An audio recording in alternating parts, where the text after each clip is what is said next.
Guided ഗ്രോത്തിന്റെ പുതിയൊരു എപ്പിസോഡിലേക്ക് സ്വാഗതം.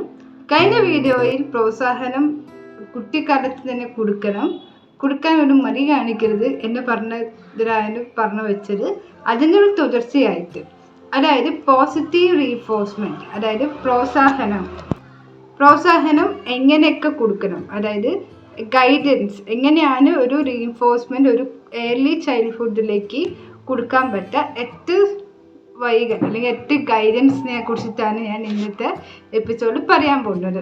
ഫസ്റ്റ് ഇത് പറയുന്നത് രണ്ട് മെത്തേഡ് ഉണ്ട്. ഒന്ന് direct method, indirect method. Direct method വെച്ചാൽ കുട്ടീനെ നമ്മൾ ഡയറക്റ്റ് ആയിട്ട് ഇഷ്ടമുള്ള കാര്യങ്ങൾ ചോദിച്ച് മനസ്സിലാക്കുക, അല്ലെങ്കിൽ നമ്മൾ ഒബ്സർവ് ചെയ്ത് കണ്ടുപിടിക്കുക.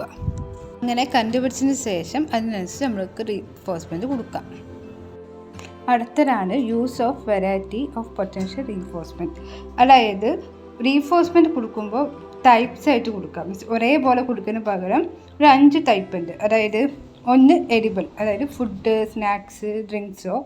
രണ്ടാമത്തേത് അറ്റൻഷൻ, അതായത് വേർബലായിട്ട് നന്നായിട്ടുണ്ട്, ഒരു ഹാവ് എ നൈസ് ഡേ അല്ലെങ്കിൽ ഹാവ് എ ഗുഡ് ഡേ അങ്ങനെ പറഞ്ഞ് നോട്ട് ചെയ്യുക, അല്ലെങ്കിൽ ഡെഡിക്കേറ്റ് ചെയ്ത ടൈമിനെ കുറിച്ച് അപ്രീഷിയേറ്റ് ചെയ്യുക.